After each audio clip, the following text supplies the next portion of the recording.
किसी भी कॉलम पर जब आप राइट क्लिक करते हैं तो उससे रिलेट आपको कुछ ऑप्शंस, कुछ शॉर्टकट्स नजर आते हैं। इनमें से कुछ के मुतालिक हम अभी बात करने जा रहे हैं और कुछ को आगे एग्जाम्पल के अंदर हम डिस्कस करेंगे। ये जो ऑप्शंस आपको यहाँ नजर आ रहे हैं, इनमें से ज्यादातर ऑप्शंस अगेन आपको इन टैब्स के अंदर भी नजर आएंगे। तो हम किसी भी एक जगह पर इसको डिटेल में डिस्कस कर लेंगे, बिकॉज कि दोबारा से जब सेम हम बात करने लगेंगे तो हमारा टाइम ज्यादा वेस्ट होगा। तो सबसे पहला ऑप्शन जब हम किसी भी कॉलम पे राइट क्लिक करते हैं वो कॉपी का ऑप्शन है। एक्चुअल में अगर आप पावर बीआई के अंदर पावर क्यूरी के अंदर डाटा को लेकर आते हैं और आप उस डाटा को माइक्रोसॉफ्ट एक्सेल या नोटपैड पर ले जाना चाहते हैं तो ये बहुत आसान हो सकता है। इसका तरीका ये है कि सिंपली आप लेट सपोज करें तीनों कॉलम्स को मैंने सेलेक्ट कर लिया, शिफ्ट बटन प्रेस करके रखा, मैंने पहले कॉलम पे क्लिक किया हुआ है, देन मैंने शिफ्ट बटन प्रेस किया हुआ है, लास्ट कॉलम पे क्लिक किया, इससे मेरे सारे कॉलम सेलेक्ट हो गए। मैंने राइट क्लिक किया और यहां पर कॉपी के ऑप्शन पे क्लिक किया। एक्सेल पे चले जाते हैं और यहां पर मैं अपने डाटा को सिंपली पेस्ट कर देता हूं। आप देखें डाटा मेरे पास यहां पर पेस्ट हो गया, राइट। इसी तरह से अगर आप किसी भी कॉलम पे राइट क्लिक करते हैं और अगर आप उसको रिमूव करना चाहते हैं, लेट अज्यूम करें मुझे यूनिट का कॉलम रिमूव करना है, सो मैंने इस पर राइट क्लिक किया और रिमूव के ऑप्शन पे क्लिक किया। आप देखें यूनिट का कॉलम रिमूव हो गया। अगर वापस चाहिए तो मैं यहां से इसके स्टेप को जो मैंने अप्लाई किया था उसे मैं डिलीट कर देता हूं, तो वो कमांड में वो कॉलम मेरे पास रिपीट वापस कॉल हो गया। अगर अपने कॉलम को छोड़कर बाकी कॉलम्स को रिमूव करना है तो रिमूव अदर कॉलम के ऑप्शन पे क्लिक करेंगे। इससे आपका कॉलम रह जाएगा और दूसरे जो कॉलम्स है वो आपके खत्म हो जाएंगे।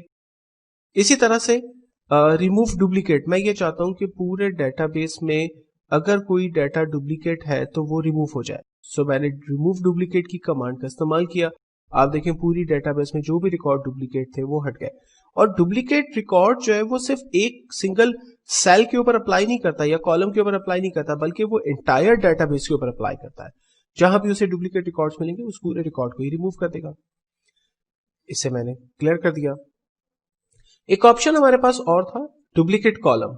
सेम कॉलम का अगर मुझे एक डुप्लीकेट कॉलम क्रिएट करना है, लाइक मुझे डेट का एक और कॉलम क्रिएट करना है, तो मैंने डेट के कॉलम पर राइट क्लिक किया और यहां पर डुप्लीकेट कॉलम पे क्लिक किया। आप देखें एक मेरे पास नया कॉलम क्रिएट हो गया और इसका नाम अब की बार मुझे डेट एंड टाइम रखना है। सो मैंने इस कॉलम पे डबल क्लिक किया, डेट ऑलरेडी इसका नाम आ रहा है, डैश के बाद मैंने इसका नाम कर दिया time and then simply enter कर दिया और इसकी डाटा टाइप को मैंने डेट एंड टाइम कर दिया। तो आप देखें अब मेरे पास एक नया कॉलम जनरेट हो रहा है जो कि डेट एंड टाइम को रिप्रेजेंट कर रहा है। और अगर मुझे इसकी जरूरत है अपने डैशबोर्ड के अंदर तो डेफिनेटली मैं इसको यूज कर सकता हूं फर्दर। इसी तरह से मैं किसी भी कॉलम पे जब राइट क्लिक करता हूं तो यहां पर भी कॉलम की डाटा टाइप को चेंज करने के ऑप्शन दिए हुए, जिसको हम पहले भी डिस्कस कर चुके कि हर कॉलम के कॉर्नर पर टॉप पर आपके पास एक आइकॉन है, उसकी मदद से भी आप उसकी डाटा टाइप को चेंज कर सकते हैं। ये बड़ी इंपॉर्टेंट चीज है ट्रांसफॉर्म। देखें चूंकि मैं डेट एंड टाइम के कॉलम पे खड़ा हुआ हूं तो अकॉर्डिंग टू द डाटा आप देखें उसमें ट्रांसफॉर्म से रिलेट वही डेट, टाइम और ईयर, क्वार्टर, मंथ, वीक, उससे रिलेट ऑप्शंस आ रहे हैं। अच्छा अज्यूम करें कि अगर मैं नंबर्स पे मौजूद हूं और मैं अब राइट क्लिक कर रहा हूं और ट्रांसफॉर्म पे जा रहा हूं, तो ग्रेट, आप देखें यहां पर मेरे पास इन नंबर्स को राउंड करना है, एब्सोल्यूट नंबर्स चाहिए आपको, उसकी पावर और दूसरे फार्मूलाज यहाँ पर मौजूद हैं, आप उनको अप्लाई कर सकते हैं।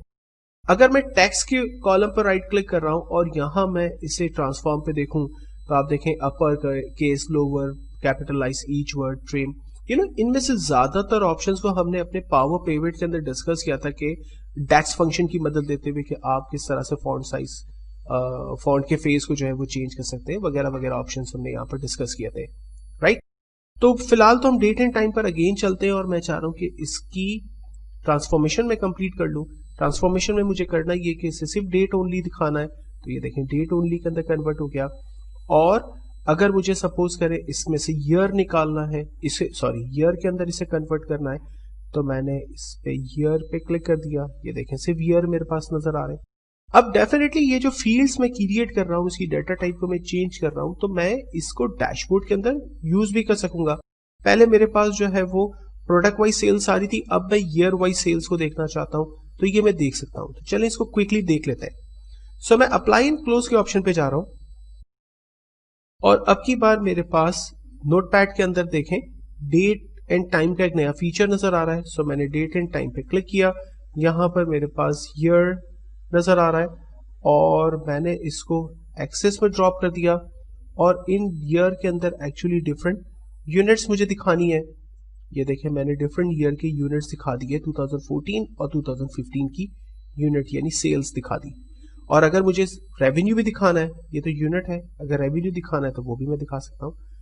तो आप जो भी वर्किंग क्यूरी के अंदर करेंगे एक्चुअली आपके पास या तो न्यू फील्ड ऐड हो जाएगी या आपके जो फील्ड्स पहले से आपके पास बनी हुई है उसी के अंदर आप चेंजिंग करने में सक्सेस हो जाएंगे।